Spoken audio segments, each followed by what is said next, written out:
Tell me why moths eat clothes. Have you ever pulled a sweater out of storage only to find tiny holes scattered across the fabric? Small, irregular, almost like something quietly passed through it. And then you hear it. Moths must have gotten to it. But that raises a strange question. Why would a moth eat clothes? Fabric isn't food, it's not growing, it's not alive. So tell me why moths eat clothes and what they're actually looking for. The first thing to understand is this: it's not the moths you see flying around that are doing the damage, it's their larvae, the tiny caterpillar like stage of a moth's life. Adult moths don't eat your clothes. They're mostly focused on reproduction, finding a place to lay eggs, and that's where your closet comes in. Because certain types of moths are very specific about where they choose to lay those eggs. They look for materials that can feed their young, and one of those materials is something called keratin.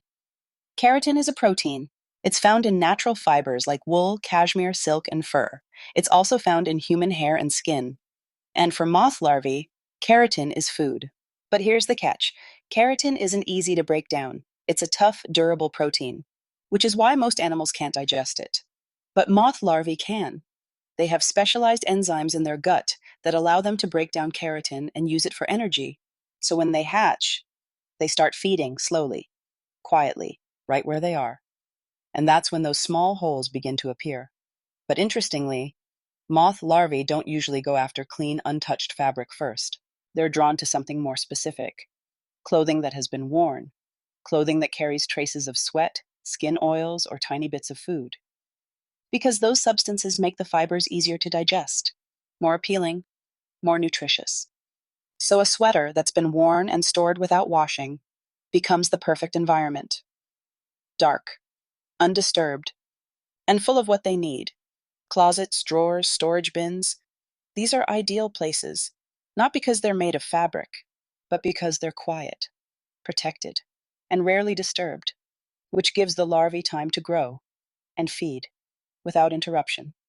Over time, those small feeding spots turn into visible damage, tiny holes that seem to appear out of nowhere. But they didn't happen all at once. They happened gradually, quietly, out of sight. There are also different types of moths involved in this, clothes moths specifically. They tend to avoid light, so you won't always see them flying around like other moths. They stay hidden, close to the fabrics, close to where they laid their eggs, which makes the damage feel even more mysterious. But at its core, this isn't random. It's survival. The moth isn't trying to ruin your clothes.